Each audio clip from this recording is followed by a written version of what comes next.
ดักเขาก็ตีดิเราต้มหัวได้แล้วเขาแบบยิงหน้าหัวได้หน้าหัวได้ระวังเลย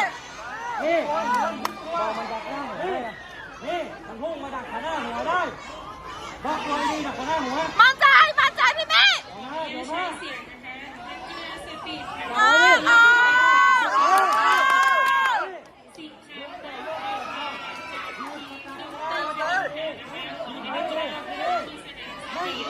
เอาหมุน